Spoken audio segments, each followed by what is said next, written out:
What's up, everybody? What's up, everybody? It's your boy Deonte Burden, aka Mr. Short Dot himself. Want to go over a quick video in regards to the difference between independent contractor and employee. I get people that reach out to me all the time about, hey, little D, man, should I be a W-2 employee? My company's doing this and that. I don't have that much volume of business going through. Should I be an independent contractor? I don't want to pay payroll tax or anything like that. And they come with question after question after question. So what I want to do right now is just give you guys a quick live tutorial. I made a video about this subject before, but I always try to just go back on some of my past info that we put out, and just reshare it again in regards to that. But again, this is a quick rather tutorial in regards to the difference of being an independent contractor or being an employee. Okay. Again, before we get started, you guys know I am Deonte Burden, aka Mr. Short Dollar himself. Right now we're streaming live on Facebook, YouTube, Instagram, TikTok, LinkedIn, Twitter. But the main hub is the Mr. Short Dollar YouTube channel, where we have over 400 videos covering business operations, business finance, business management, whatever you do, regardless of what platform you're tuning in on. I'm glad you're here. Make sure you go to Mr. Short Dollar on YouTube and subscribe to the channel to take advantage of all the great information we have coming down the pipe.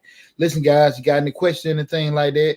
Feel free to chime in and everything. But again, tonight we're having a quick discussion in regards to, the difference between an independent contractor and employee. The only problem of it is, guys, I'm going to say this, that people on the the TikTok and the Instagram, you don't have the privy of seeing. I'm doing actual slideshow presentation.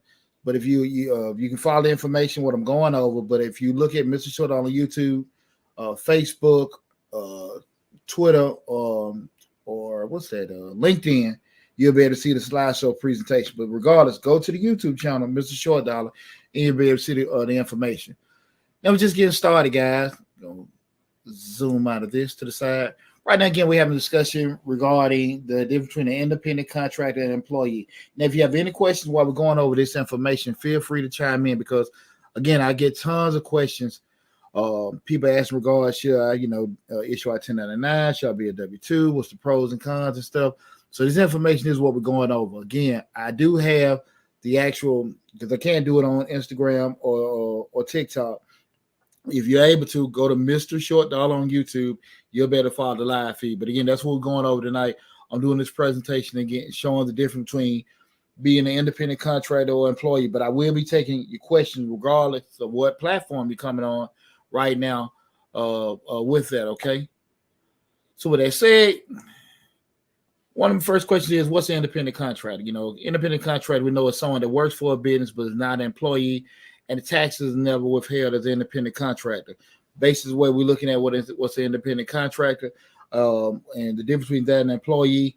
The independent contractor is told what you need done. The employee is told what they need to do, right? Basis of just looking at it. Again, we're saying that, look, there is no, you can't tell an independent contractor, the process you want to go by. You just tell them the task you want done, and they're supposed to do it from a contractual standpoint. The employee has to do it the way that you design the process you have to do it, okay? I know a lot of times people will ask me that, especially being a small business or a mom and pop, because we know employees, that you have to have a payroll tax that are associated with it. The issue comes out, sometimes people want to avoid employees and just do independent contractors because it's easier to do that. The issue comes with that is, if you're ever involved in any kind of audit, depending on what type of business you have, it'll come back and bite you in the butt, because you have people that are actually doing tasks as an employee, but you're paying them as an independent contractor. And any kind of audit, be it from the local, state, federal government, it'll be very uncomfortable, because, again, once you start explaining the tasks they do and how they do that task, and it's like, listen, theoretically, they're not a contractor. These are your employees, because you tell them what to do and how to do it, and that will just void that, okay? But what we're going to do in this tutorial, again, we're going to go through the pros and cons and give you guys some insight. But this is the time. If you do have any questions regarding it, please, please, please bring those up now. Let me go over something right quick. I'm going to put in a little music. Everything there. Going that again. Tonight we're talking about the difference between the independent contractor and the employee. Feel free to ask any question that you guys may have. We start looking at what's a 1099 contractor. One of the different one in a nutshell, we start talking about what's a 1099 contractor. It's the same thing as an independent contractor, right? So theoretically, you hear both of the terms used out, and you like wonder what's the difference between the two. Independent contractor, same thing as a 1099 contractor. The 1099 simply refers to the IRS tax form that needs to be submitted to an independent contractor on an annual basis. You know, you take your 1099, take it to the individual that's preparing your taxes, i.e. you or your tax preparer, and that information is show how to report your income for that particular contractual moment that you have. Excuse me, I'm sorry, I had a little glitch going with the Instagram. Any independent contractor paid more than $600 during the tax year should be issued out of 1099. Again, any independent contractor that makes more than $600 during the calendar year should be issued out of 1099. Okay, that's very important to keep in mind. That being, if you're at one side, you're being the independent contractor, you should receive a 1099 if you made more than $600. And as a business owner, you have to make sure that you issue out a 1099 to the independent contractor. It's very important, guys, very important teaching moment that each, as a small business owner, you will require each independent contractor, even the independent contractor, that a W-9 is filled out. The W-9 is to protect you. And that's pretty much just listing who the independent contractor is. That's where you put in your tax ID or social security number, name and address, and the actual business will keep that on file. So at the end of the year, when you do have to issue out, if or when you issue out those 1099s, you'll have that information on hand. If a person gave you fraudulent information, you can't control that, but you'll at least have that proof that, hey, listen, this is what they gave us, because that contractor has to sign that form, and you'll keep that on file. So make sure that you have a W-9, okay? Google it. You can also, we have videos on there on Mr. Short Dollar as well, exactly what a W-9 is and how to fill it out. If you're a small business owner, make sure your contractors fill that out, okay? But make sure they fill out a W-9, okay? And even if you're an independent contractor, that's to protect you as well, okay? Remember, guys, everything's two-way street. It's not an issue of like, hey, we don't want this particular things. You know, I don't want my money being sent this way or being reported that way. All this information to protect you on both sides, okay? So that's a 1099 contractor. Here are some quick examples of a 1099 contractor. Maybe an accountant, a building contractor, a painter, designer, landscapers. Guys, keep in mind, when we say a landscaper, I want you guys to understand, just because an individual did some work for you, you can't just issue out a 1099 and take it to your tax person want to write it off, right? You can't, anything that's done for you personally for you or your home, that's not a tax write-off, okay? And everything. We got AW18. Hey, appreciate you tuning in. Thanks a lot. I appreciate it. The anything that you've done personally, you just can't write that off. Every year I get a whole bunch of shoe boxes of stuff that, hey, I did this around my house. I got a new roof. I got this. We bought some furniture. You can't write that stuff off. And you got, Mr. Flim Flam, ma'am, and they tell you they can write it off. Please run. Okay. If it sounds too good to be true, more likely it ain't. Okay. So you need to make sure you avoid that kind of stuff. So when we start talking about dealing with these independent contractors, this is not something that you can deal with individually, right? This is if you have a business attached to it. I want to make sure we're on the same page with that. We got to make sure that we're functioning as a business, because you're itemizing things like that has nothing to do with that. So when we start talking about examples of independent contractors, these are individuals that your business contracted out, right? Accountants, building contractors, painters, designers, landscapers. Keep that in mind, okay? I just want you guys to understand that it's a difference between what they do for you on a personal basis, what they do on a business basis. And this is pretty much, we're only talking about what's done on the business level, as far as those independent contractors, okay? Get to this next one. Yeah. What's the difference between a 1099 contract employee? We just discussed that earlier. And 1099 contracts are part of the contingent workforce. We mean contingent workforce, just in case, if needed workforce. Like if a particular project or assignment needs to be done, that's when we need to do that. What I got? Andre, page 439. Should I put a new business under a corporate, a DBA. I don't know if you misspelling it, but or a DBA. I would say this, in regards to anytime you regards. So this answer will be able to answer that. And the question is asked to me. This is one. Andre Page 439 follow me on TikTok. The question is asked: should I put the new business under I'm thinking a corporation or a DBA? I'm thinking that's what you're asking. This is the best answer I can give you. There is no right way to do it. It all depends on what you come to the table with. What type of business you should I? Corporation should I put business under a corporation as a DBA? This is the best answer I can give you. No one should ever be able to give you an answer with any involving an entity. Just say this is the best way to do it. Everything depends on what's going on. How you want to cover your money, cover your taxes, cover yourself personally, and everything like that. And that's done on a case-by-case basis. What I would suggest to you, go to on my YouTube channel, Mr. Short Dollar on YouTube. I did a whole video on DBAs. That's doing business as. How they register with your local municipality, states, however you want to register DBA. Look at that video. Explain the DBA. You can go Mr. Short Dollar on YouTube. Go on the search part, the search tab, put in DBA. Look at that video, and I'm pretty sure, because I did probably like a 20-minute video explaining DBAs, the proper way to choose if you need one or not. Look at that video, and I think that video will answer your question, because I don't like to give holistic advice to say, hey, this is what you need to do for a corporation, this is what you need to do for an LLC.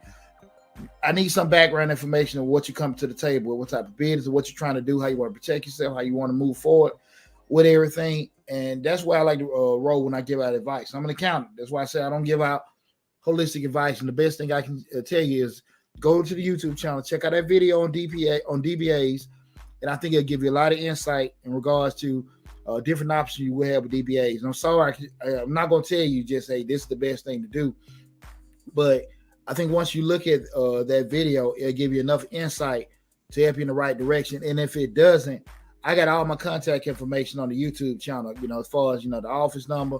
If you want to book an appointment to talk, all that information is on my YouTube channel in the description section of the video. And that's for anybody. But you got to go to Mr. Short Dollar on YouTube, subscribe to the channel. All the information is there. Okay. Like I said, it's over 400 videos. But if you do the search, you quite welcome. But go to the YouTube channel, hit on the search on the YouTube channel, put in DBA and that video. I did that video, I think early in the year or last year. But it was extensive. I explained DBAs, when you can apply them, when be a good time to use them, when probably not the best time to use them. And I think that give you enough insight to answer your question, okay? Anybody else got any questions? Now, I appreciate you tuning in also. Okay, we start talking about the difference between the 1099 and employee. Like I said, we know 1099s, contractors are part of a contingent workforce. That means it's ad-needed basis. So we start talking about freelancers, consultants, outsource or non-permanent workers, where you know that you might need somebody pretty much for a task or to do something, as opposed to need somebody to do something every day. Perfect example. I'm an accountant. That's why typically when you deal with, especially when you look at YouTube channels and social media, when you listen to accountants, lawyers, anybody that's proper credential, they're not going to give you a definite answer because we got some kind of recourse behind it. Sometimes, and I don't like to talk about people's video channels or anything like that. A lot of times people give advice because there's no kind of a recourse back on them with doing it. Yeah, but I'm an accountant. I've been in business. We're an independent firm. We've been in business. This is our 21st year in business. So check out the YouTube channel. I think it'll really help you out, give you good insight in regards to the question you had. And also my office and business information is in the description section with all the other social media platforms on the YouTube channel. So definitely check that out. But again, we start talking about when employees and independent contractors, again, everything's as needed, right? If you just need a task done, we just need to get this building set, we need to get these actual this project done, we need to just get a certain thing in motion at a certain period of time.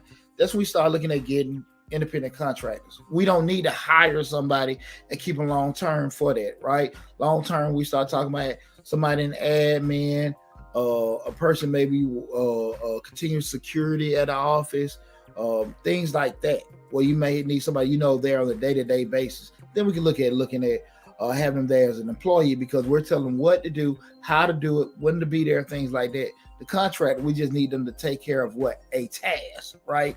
A task may involve several other things, but I'm trusting you to go paint this office, however, if you want to whack stroke up and down, side to side, diagonal, however you want to do it. I just need it done in the next 2 or 3 days, and this one I'm going to pay you. That's in theoretically, we're looking at independent contractors, okay? Let me make sure I ain't skipping the thing. I'm sorry, y'all. We're still looking at what's the difference between the 1099 contractor and an employee. Members of this group work, again, like I said before, when we start talking about a 1099 employee, they're working on a per project basis. Unlike employees, again, have a degree of the control over their work, but not the method that is done. Like we just said, employees must follow directions. Independent contractors are responsible for their own, okay? That's the difference, right? Again, I can tell you, if you work for me, the task, how I want it done, the process that I want it done. If you don't follow that process, I can fire you. The independent contractor, I'm just telling you what task I want done. Again, we can go as simple as the, painting the office. I want it painted. This the color, this the price. Bam, we're done. My employee, I got to tell them everything how I want it done. Now, again, we don't have to break it back, piece by piece for them, from my understanding. But if I have a certain process, a method that I want it done, that's how you have that conversation with an employee. But with a contractor, you're giving them the task. You guys negotiate the price and you keep it moving from there. Okay. Let's see where we at. Next slide. We're looking at still talking about the difference between the 1099 contractor and employee. Independent contractors are responsible for their own equipment, materials, and tools. These items employees are furnished with. Very important part. When you have somebody that's contracted out, that's coming in, again, you pretty much are giving you the task. Whatever you bring, your mop buckets, your paint brushes, your lawnmower, that's all yours. I'm paying you to do the task, right? My employee, I have to provide all that information with. And a perfect example of this, guys, I told you, if you guys follow me, you guys know I was a salon owner for 17 years. I had a salon. The concept that we use, and again, we got the course coming out in regards to how to start your own salon and barbershop. The concept we use was the model of, it was salon suites. And so theoretically, pretty much the way everything ran, that the stylists, they were pretty much, in charge of their particular suite. We didn't tell them how to build or anything like that. They just gave me basic rent. They kept it moving, they kept it moving how they were doing it. We knew, they knew the security measures, cleaning measures, and things like that. They were independent contractors. They paid for the booth rent, kept it moving, went from there. Now, theoretically, if they were employees of the salon, I would tell them how to build, what time to be there. These are the prices, and I will pay them off the way that I deem was necessary. You have some, and those you see your the commission-based salons and everything like that. The booth rent, theoretically, keep in mind where you look at two ways. If you own a salon or a barbershop, you ask the main question you ask yourself, who's your employee? This is from my owner. If the employee is the actual stylist or barber, that means we have that booth concept.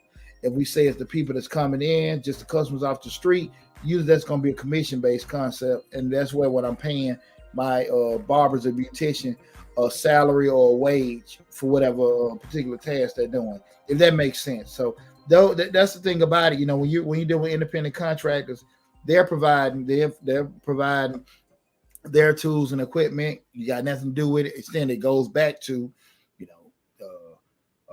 what you want them to do. But if you're working for me, that's on me to be able to provide. Again, if those stylists were employees of the salon, if they were employees, I had to buy the gel, the dryers, the shampoo. I would have to buy that and stuff. Again, usually you can make more money as an owner when you do a commission base, but most stylists and barbers don't want to do that because potentially they won't make the money. They'll be able to make more money doing it if they're just doing basic booth rent. But we'll have that. I'll go back over there on the show in the future.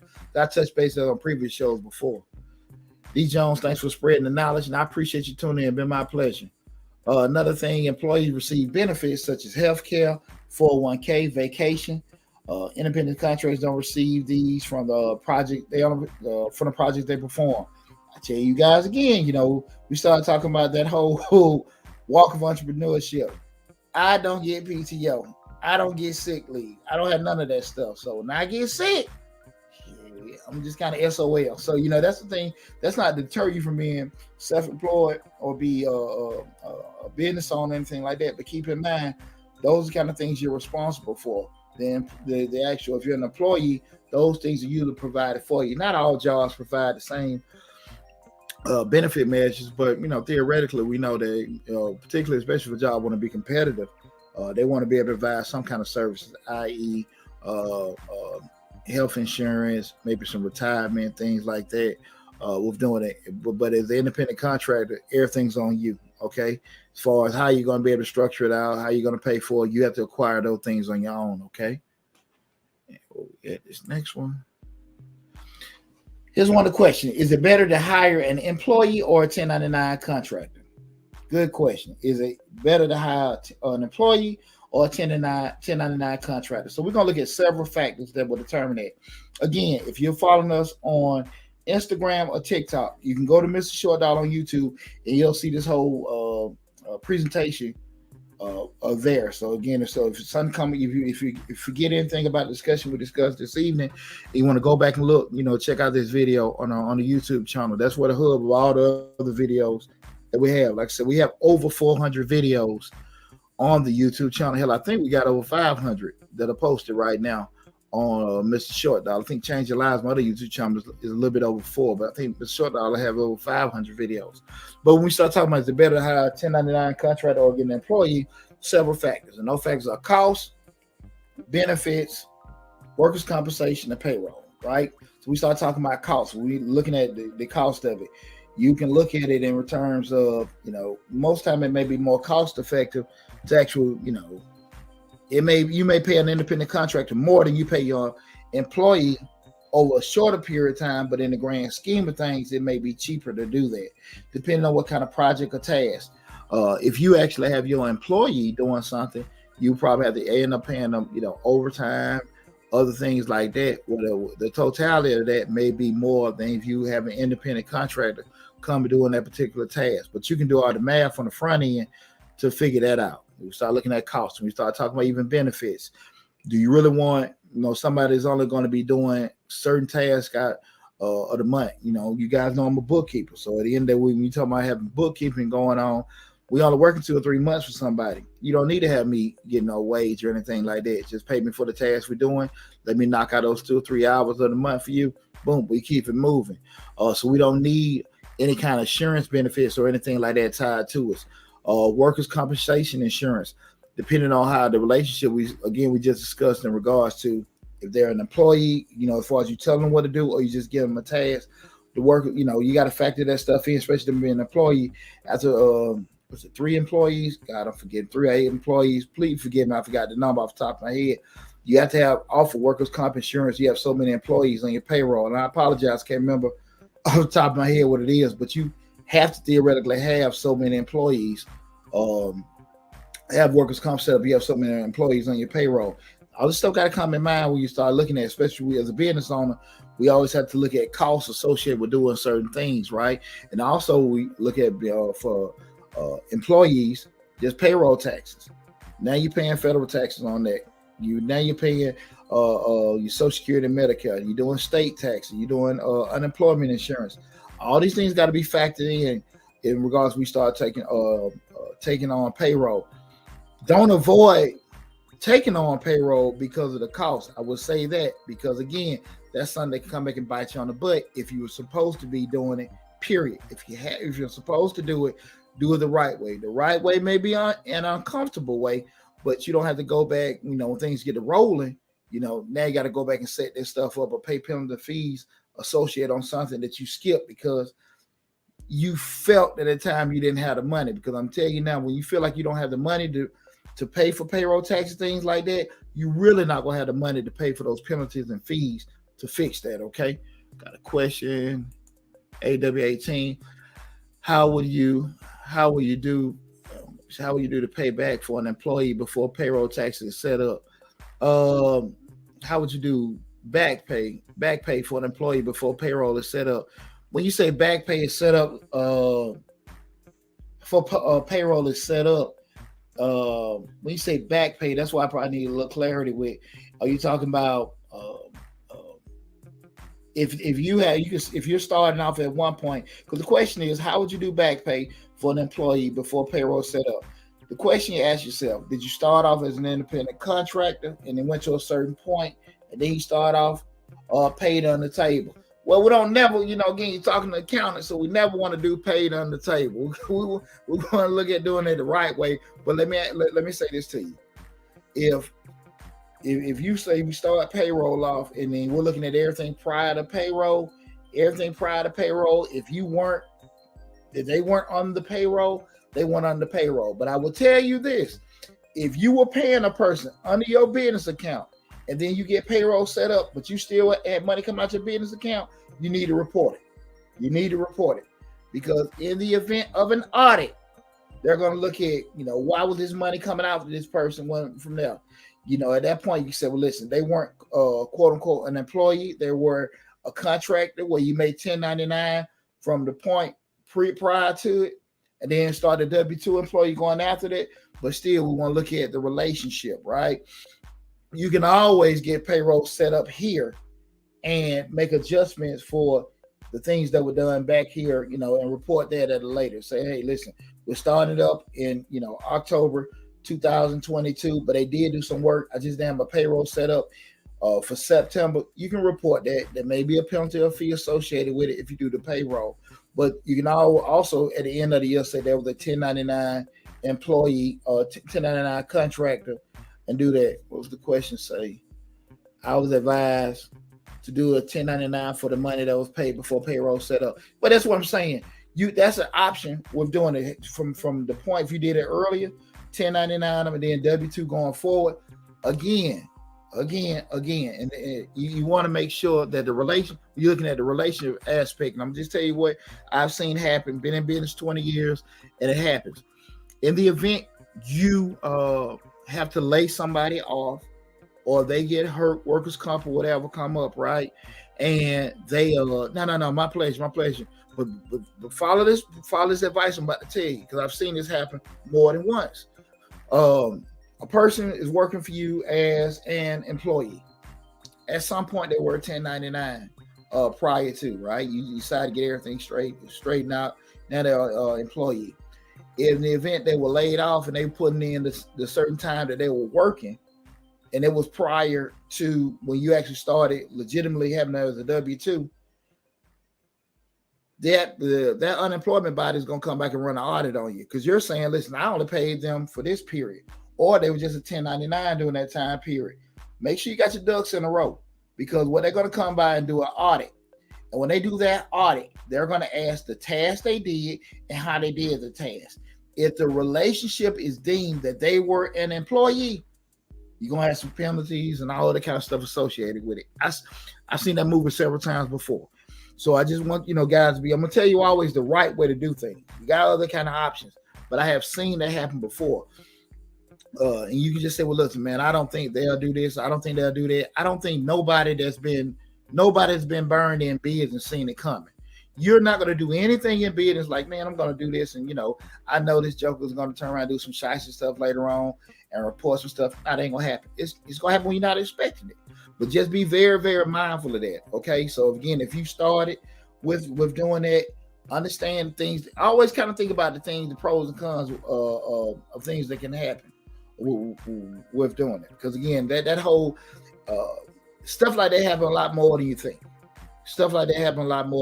And you got to think differently when it's your stuff. When it's your business, you got to think a certain way, because again, everybody not for you. People might not necessarily want bad for you, but at the end of the day, people are going to look out for themselves. So them harming your business as opposed to them putting money in their pocket and them getting their unemployment and stuff like that, what you think they're going to choose? That's just something to keep in mind, okay? Just something to keep in mind with that, all right? Okay, other factors you want to consider. We start talking about if you want to choose an employee, choose somebody as an employee or being a 1099 contractor, expertise. How extensive of the knowledge. You can hire a person, as a contractor. You may, again, on a contractual basis. On the short term, it may be more expensive with doing it. On the long term, it can be not necessary, especially again if it's just associated with a particular task. You got the flexibility because somebody work for you, they know what they know. What you have is what you have. But you can go in the free market and find this guy here. Listen, for this particular project we're trying to do, he's one of the top leading people in the market. We already got Joe that works for us. Joe pretty smart. Joe's experienced, but Joe doesn't know what this guy knows. Let's get this guy this $2,000.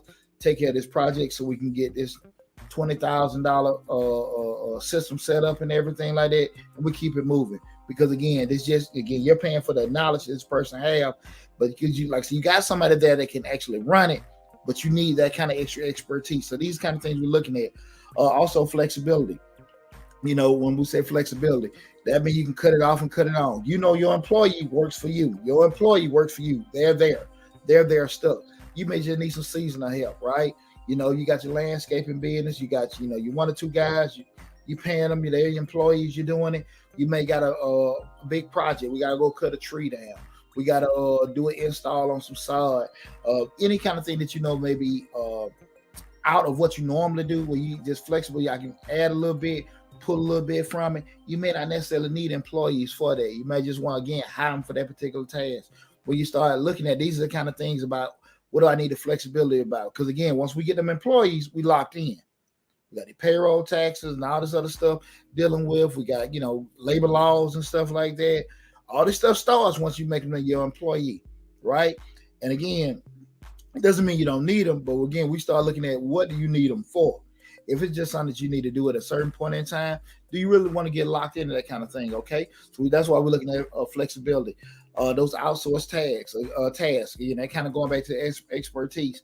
If I've done several times where I've used some of those virtual assistants, some of the people like in the Philippines with different tasks that I may have to do just from a cold calling standpoint, with using their actual very knowledgeable people, and it's a whole lot cheaper. Again, we're trying to get certain tasks done, but you can outsource certain things where you got, if it's an agency that can do everything a whole lot more effectively, efficiently, and cheaper than you can do, is something to think about, right? Because you can try to have, whoever working with you slam with all these different tasks, but how effective and how efficient are they going to be if you got them doing everything? Okay, so you got to be kind of smart about that. And going back to last part what we was talking about, it can be a whole lot less expensive in the grand scheme of things when we start talking about getting independent contractors. That one-time cost may be more. You may pay them more than what you normally pay a person that's working for you. But again, we're just talking about a short spike in time, right?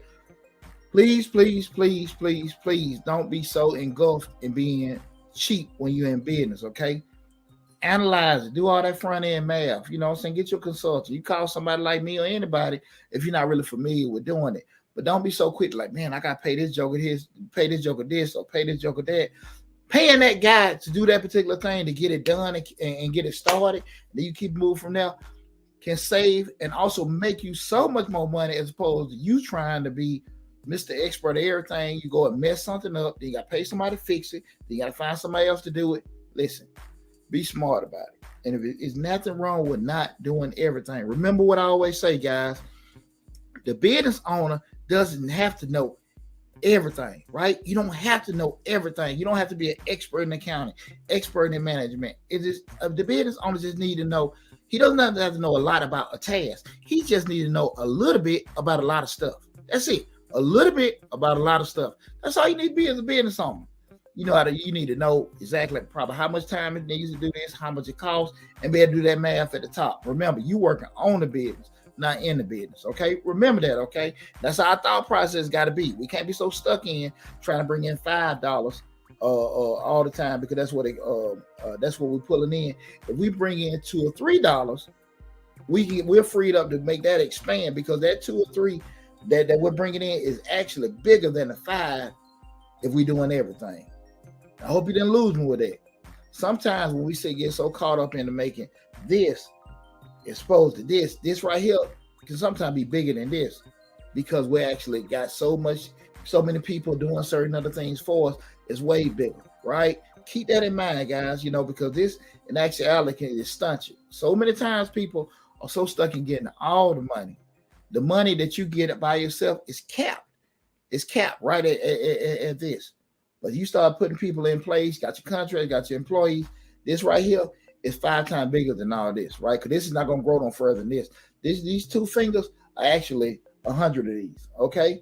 Keep in mind that we can't get all the money. Do what you do best. Do what you do best and focus on that. And you get people in place to do things for you, right? And I'm telling you, that's the best way to be as a business owner. I'm telling you, you can't make all the money, but you can make a whole lot of money if you be smart, okay? Let me see where we at now. How independent contractors paid. Now that can vary. That can vary. It doesn't. You're not stuck at with tasks. You can pay them hourly, flat rate, or by the job. It's whatever you guys agree on. Hourly, flat rate, by the job. You got a contractor. You say we're gonna give you X amount of dollars an hour. We'll annotate it. It's a flat rate. You want to do it or by job. It's whatever you guys agree on. So it doesn't have to be per task. It's just whatever agreement that is reached. Between the actual owner and the contractor. That's how you deem be paying them. Make sure they sign a contract. Make sure they sign a contract again. Make sure they sign a contract. Okay, that is so crucial. Okay, make sure they sign a contract. And again, guys, like we said in the beginning, make sure you got a W-9 to cover your tail. Make sure you got a W-9 to cover your tail to make sure. Listen, this is what they gave us. This is what they signed. This is what they listed as their tax ID number, social security number. So at the end of the year, when you got to issue out them 1099s, you got that stuff in place. Okay. Am I an independent contractor? That's one of the things sometimes people ask themselves. Again, if you are paid to perform work for a business that is not that you are not employed by, then yes. Again, if you are paid by a business that you are not employed by, yes, you are an independent contractor. Okay, you got to make sure you know that distinction with both of those. Okay, again, guys, stay on track with everything. Stay on track. Consult with an accountant or a tax preparer. Not your cousin, not your buddy, not the guys at the barbershop, anything like that. And I know them brothers will show up. I know them ladies know a whole lot of stuff and everything like that. But go pay somebody. Have a conversation with them. I ain't saying you got to have them on payroll or whatever. But again, pay for somebody credible. Pay for somebody credible, because just like the gentleman just asked me in regards to the DBA with a corporation, get somebody skilled to be able to explain this stuff to you at the end of the day, because you got a recourse if a professional give you bad advice, right? You can go back to them, whatever. Your friend, my bad, or I didn't mean to, or that's what you mean, I didn't understand that what you were talking about. You can't do a damn thing with that. So we got to be, make sure, again, don't be so in a rush to save time or save money by not want to go meet with somebody. Make sure you talk to a professional. Make sure you talk to a professional with that, okay? Also, make sure you keep proper records. Make sure you keep proper records. You want to make sure you got a good filing system, i.e. physical, i.e. something digital. Make sure you got proper records with everything. And also make sure you file them at those quarterly and annual tax returns. You got to make sure you send that stuff in, okay? You do not want to get behind with filing no taxes and sending information off. And now the federal government got questions for you. People, you went through an audit. Somebody else got something going on. Then they say, we work for this person. We employ for now. You don't have your stuff together. You don't even want to go. You don't want to have them problems. You want to be successful. You want to make money. You want to do what you're doing. And in order for you to do that, you want to make sure everything on your end is taken care of. Okay. And that will get ready to conclude everything I had with our conversation. Guys, remember, go to Mr. Short Dollar on YouTube. Mr. Short Dollar on YouTube. Subscribe to the channel. Take advantage of all the great information. Do anybody got any questions or anything like that before I sign off? Had a real good discussion with you guys. Again, we were talking about independent contractor versus an employee. I hope I answered most of you guys' questions. If I did know you came in late, go to the YouTube channel, put your questions on the comment section. I always check all my videos in the comment section. So if anything run across your mind later, I will come back and answer your question if you came on late. But definitely go to the YouTube channel, Mr. Short Dollar. Subscribe to the channel. We got a grant playlist. We got a business playlist, finance if you need. We got business loans 101, business credit 101. All these two different tutorial videos where I'm giving you guys my knowledge, for being in the financial services over 20 years. I got all these alphabets behind my name, a lot of great information, and all my credentials on there. My LinkedIn profile, the Facebook all that stuff is on there. So you guys feel free to check everything out. You want to verify anything, but definitely, guys, when we start talking about these independent contractors and employees, this is one of the things that I think bite a lot of small business owners in the butt, because they're mislabeling an actual contractor or employee rather as a contractor. And next thing you know, they got these penalties and fees, and they got to fix this and fix that. Then you got to call Deonte Burden and fix it. Because I would tell y'all, I'm a lot cheaper on the front end on the back than on the back end. Because when I gotta just create something to file something for you, it don't cost that much. But when I gotta fix stuff, it hurt a little bit. And I ain't on a person like that. So we want to make sure we're doing stuff on the front end. You got this free information. I ain't charging y'all for doing this. You got this free information that may take a little bit more time. It may prolong some things that you got to do in place, but you're doing it the right way. And the right way is always the best way. But listen, guys, I appreciate you tuning in. Make sure you go to the YouTube channel. Tomorrow we got the show. I'll be at the radio station at 8 p.m. Eastern Standard Time. I haven't finalized what I'm talking about tomorrow, but if you guys can notice, I don't have a problem running my mouth talking, so we'll figure something out. But I appreciate you guys tuning in. Be safe. Love you again. If you have any questions that come up later on, make sure you go to the YouTube channel, put your question and comments in there, and I promise you I will answer your question from there. Take care, be safe, and I'll talk with you soon.